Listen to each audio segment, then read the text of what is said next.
Sweet. So for context, I asked a bunch of folks on Instagram if they had any weird parkour nerd questions that I could help them answer, and I got some really good ones. So I'm going to start with the ones that are probably interesting to people who aren't me and a little bit less specific, and then kind of get gradually more specific. This one's a really good question. It's origins of sticking a pre with feet close together. This one got me thinking really hard, so I'm not actually sure. And I have an idea of who would probably know.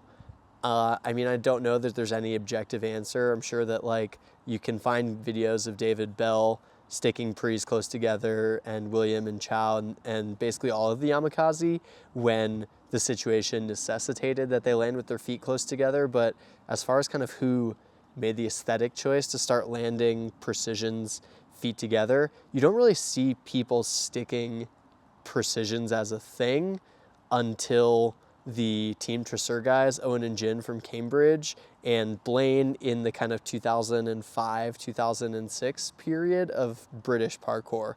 So I would ask Phil and Callum this, and Blaine, and maybe this is a video that I could do. My hunch is that aesthetic started developing in the UK around 2005, 2006, like just after the Jump Britain era, when the guys like Owen Jin and Chris, Roat, Blaine were starting to really like refine what we now think of as more technical parkour. This is a great one. What would you say were some of the most influential YouTube video clips from the mid 2000s to 2010s era? I mean, hands down the most influential YouTube video overall has to be for me Out of Time. Oleg Vorslav, and I'll talk about this a little bit because there's another Oleg question on here, but that video just like transformed what I think people thought the movement palette for parkour training could be in a way that nothing before it had done. So I think like most influential video ever probably, but some other ones that were up there, I think like Blitzstem 5, which was starring essentially now all of the old guard of the British parkour scene, but back then the kids like Phil, Callum, Toby, Sasha, I think on the edit. That video when it dropped was hugely influential. I do actually have a blog post that I should link that is the most influential parkour videos of all time.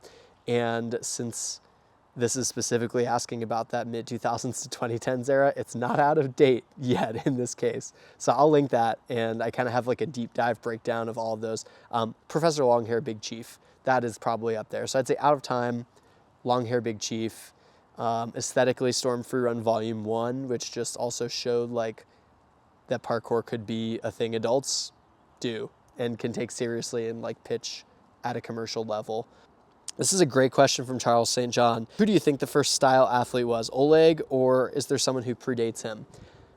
I definitely think there's a huge argument that Oleg is the first style athlete, although part of me kind of hesitates to say Oleg because he almost just is such a unique athlete that I don't think he boxed himself in the way that in my brain a style athlete is. So I think for me, I would look at people like Chase Armitage and Ryan Doyle probably as the first pioneers of what now we would see maybe as free running or style parkour, where, you know, those guys didn't really do what the other people in the UK were doing at the time, and they definitely didn't do what the Yamakaze were doing. It was very like gymnastics, martial arts tricking based, especially Ryan's style.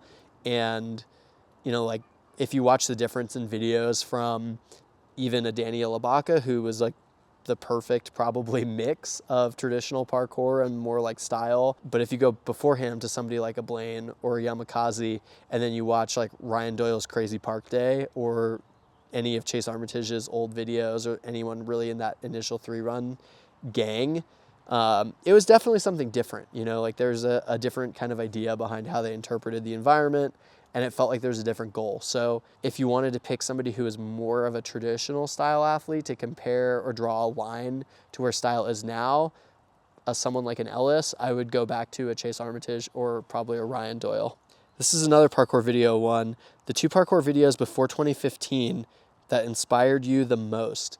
Okay, I'm gonna go ahead and say the first one was probably Dilution by Blaine. So that was the first video that I ever saw I mean, the first time I started looking at parkour media in 2007, I remember like the David Bell Yamakasi videos felt really unapproachable to me.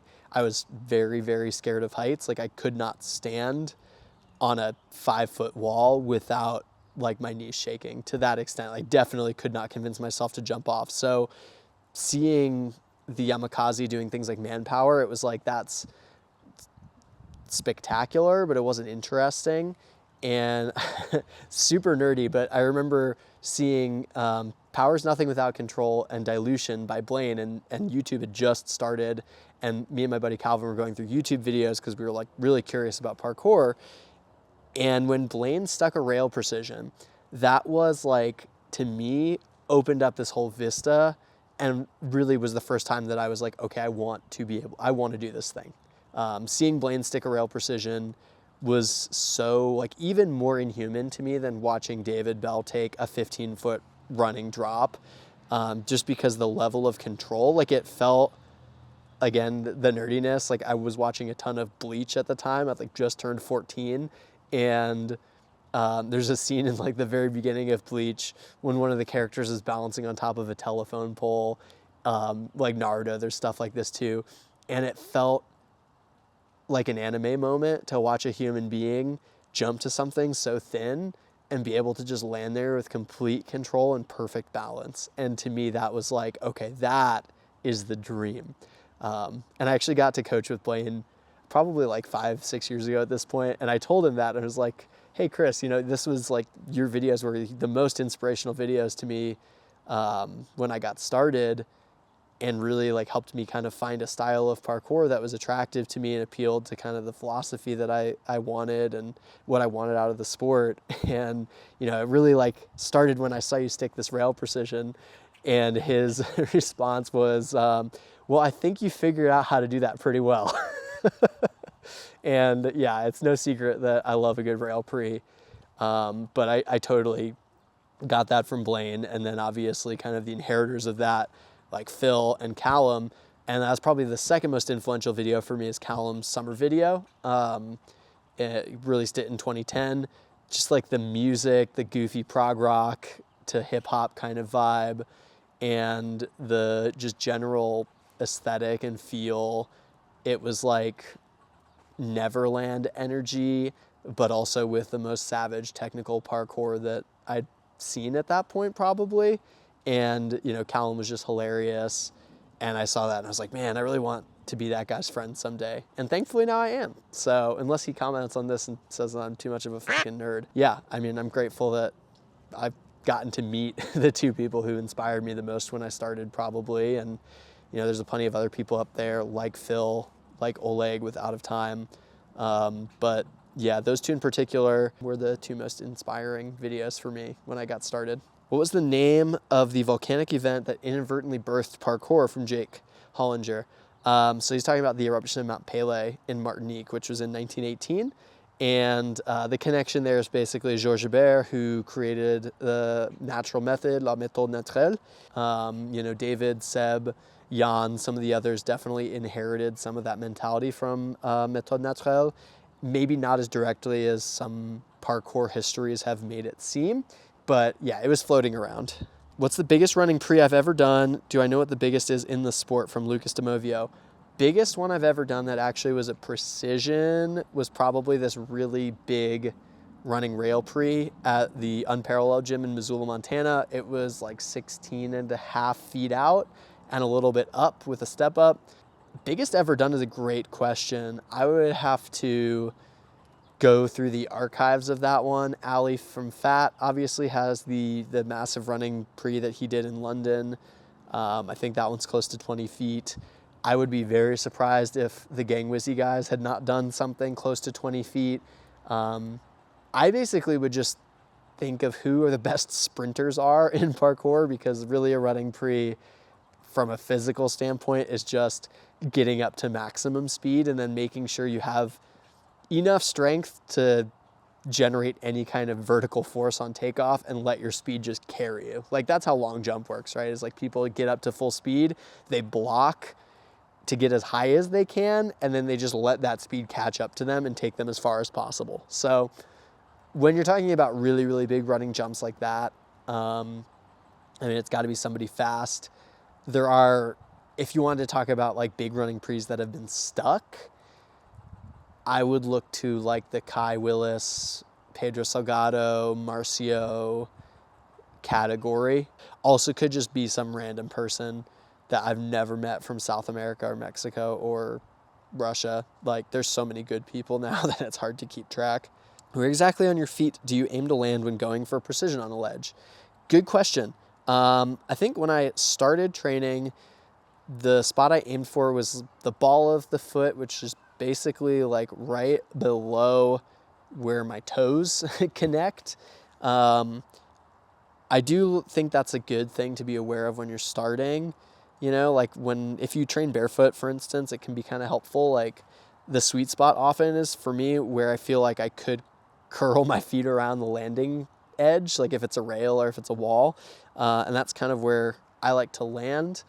I will always remember something that Dylan Baker told me when we were training one time, which is that, you know, foot placement is great, but at a certain point, it doesn't matter. Like, once you get to a certain level of expertise, don't worry about it anymore, because worrying about it is there to develop the technique.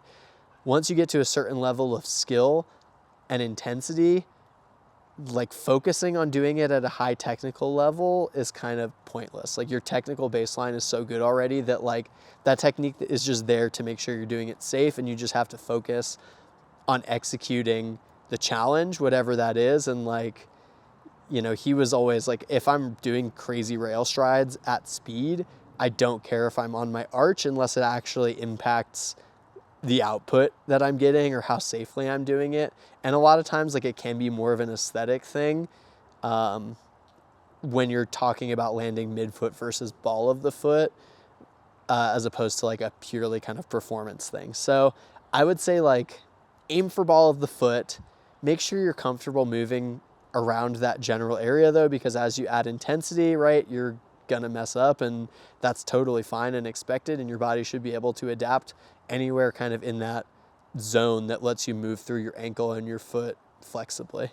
Why don't people do horizontal wall runs from the Wall Monkey, who does a lot of horizontal wall runs? I feel like they've been getting more popular with Storer doing the one like the Sui wall and stuff. I think the big reason people weren't doing them, it's hard to find ones outside that are interesting technically or have any kind of consequence that aren't also super lame. So like, there's one in Montreal that's really famous, the Sui wall in Brighton, and I feel like you've seen those kind of get more and more popular. So maybe the horizontal wall run's on the come up. Have you ever had a period where you trained without a community round? Any tips on sustaining it? From Ren's PK. Yeah, I definitely trained a lot without a community, probably when I was in college/university for non-American folks. There's probably a 4-year period where when I was in university and studying, I trained alone 90% of the time.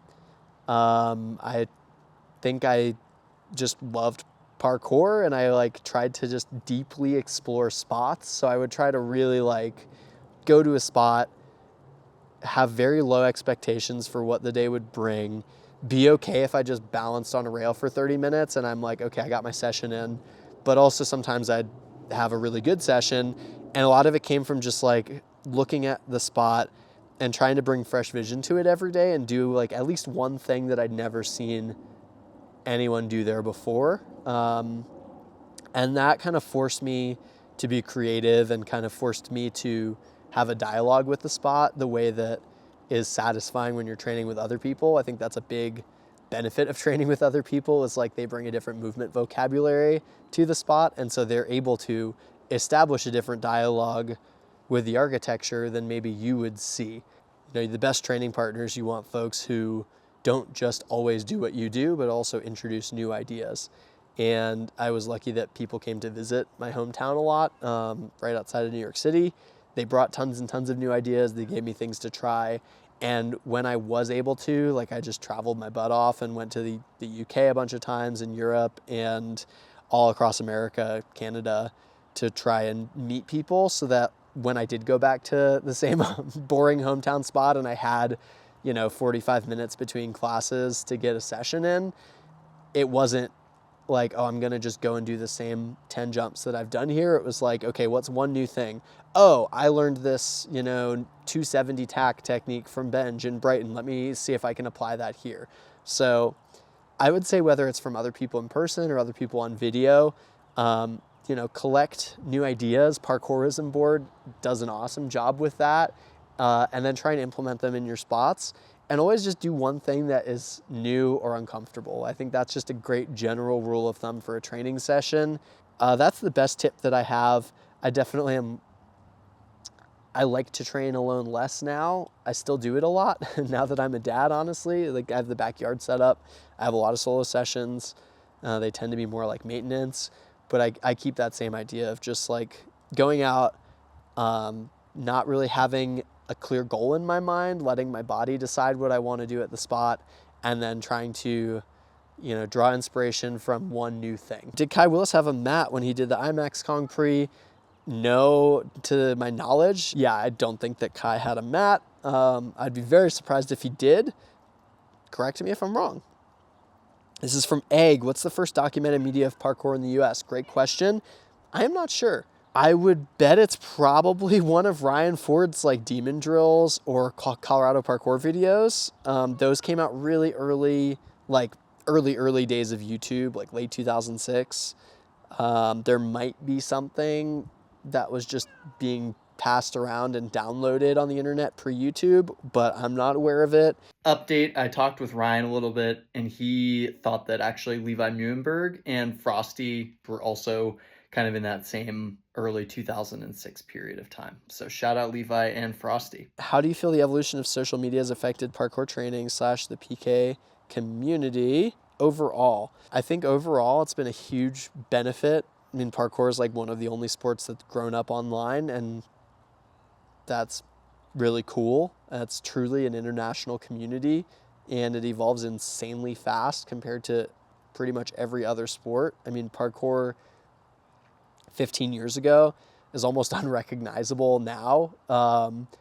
I joke with people, like I remember that Gabriel Arnold wrote a really great short parkour like fiction story called Rise, and in it he describes what parkour in 2035 would look like, and he's like talking about people doing, devil drop, like inward devil drop or side to cat, or, gainer full precision to a rail. And I'm like, those are insane. And now you have Mimi doing gainer full precisions to thin walls, and Elis doing cork precisions to walls, and, Max Webb doing cork precisions to rails and crazy ledges. So I think that like social media has been a huge driver of growth in parkour.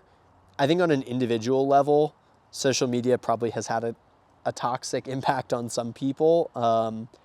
I don't think it's had maybe disproportionately negative impact on parkour so much as just it's disproportionately negative overall. I will say kind of in a more specific way also, I think social media, when Instagram expanded from photos to 15-second video, I think that had a huge impact on people starting to do art of motion style lines, and how that kind of combined at the same time with companies like Red Bull using Instagram and other forms of media to choose athletes for competition. I think those two things really combined to give parkour athletes a new way to express themselves and train day to day by linking a bunch of movements together and really focusing more heavily on aesthetics, the kind of aesthetic criteria, I guess, for lack of a better word, that we use today when we're judging most parkour competitions that are not FIG.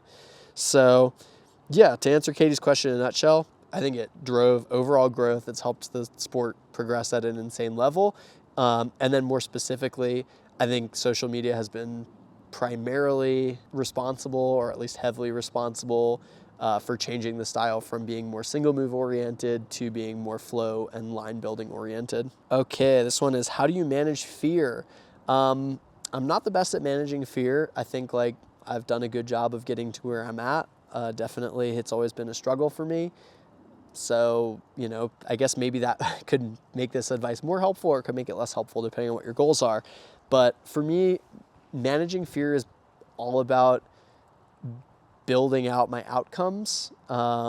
improving kind of my internal decision-making algorithm so that when I look at a challenge, I kind of know with accuracy what the realistic options are for success and failure. I know that I can handle all of those options safely, or at least with like a level of safety that I'm willing to accept, or a level of risk that I'm willing to accept. And then it's just about having that honest dialogue with yourself in every moment that you train of, okay, I've kind of done that risk analysis. I've kind of built out that algorithm. I'm feeling pretty confident that this is a good decision to do. I'm going to trust that feeling of confidence and proceed with, complete commitment. So I think building that kind of like last step of, feeling that this is the right decision and then committing wholeheartedly. Super important. And that is also a skill. I think it's like you can send, but I think the skill of being able to turn on the like, okay, yes, go, trust bail mode, trust the decision-making process I made before I got myself to the edge of this jump, and just let the moment happen. That happens just by building up with smaller challenges and then escalating. So overall, I would say, try and do something that makes you a little bit uncomfortable every day and practice trusting yourself in those moments. So practice like going through that decision-making process with the uncomfortable challenge, and then practice flipping that switch of like, okay, I've gone through this. This feels like the right thing to do. My body feels good. My brain feels good. I feel like I can handle any of the negative outcomes. Go. Okay, I think this might be the last question. It's from Nazar, who's one of my OG training partners. Have you ever taken a break? If so, how'd you get back into it? And also, how long was the break? I think I'm one of the weird people that has never intentionally taken a break. I think part of that comes from allowing myself to have really bad sessions on a really regular basis and not stressing about it too much. I think trying to develop the skill of like letting yourself suck sometimes, especially as you get older, is really helpful. Like, even if you're not older, you're in university, you're busy, whatever, like life is going to hit. When stress increases, your body's just going to be less consistently awesome at doing the things that you want it to do. Doesn't mean that you can't go out and do something still. So from a perspective of like, if you want to take fewer breaks, I would say just lower the expectations for that session and try and find a thing that's fun and hard for you on that day. Could just be, balancing on a rail. It could be like working on a Kong with really quiet takeoffs, or, whatever thing it is that feels like it's in grasp and helpful and interesting.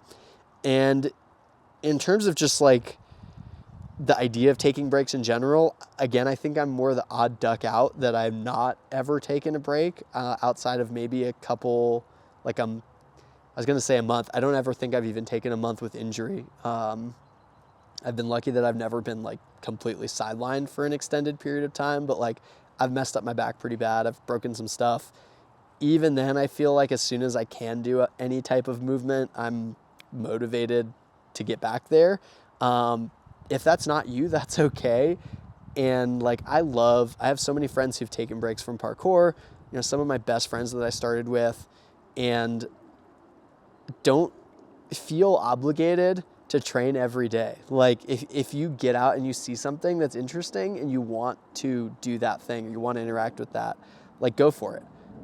Don't feel any obligation to keep your skills sharp for the arbitrary reason of like social media, or I feel like I should be better, or I feel like I should be, doing this thing because my friends do it. Like if you want to do it because it's interesting, or you want to stay fit, or you like the skill of doing it, it might take a couple days where you just like get after it for 20 minutes, even though you don't really want to, in the same way that weightlifting is like that, or running, like sometimes you have to go out and just run the shitty mile that takes you 10 minutes in the rain to be able to run a good mile 2 weeks later. So I guess like from that perspective of taking a break, don't stress it if it happens.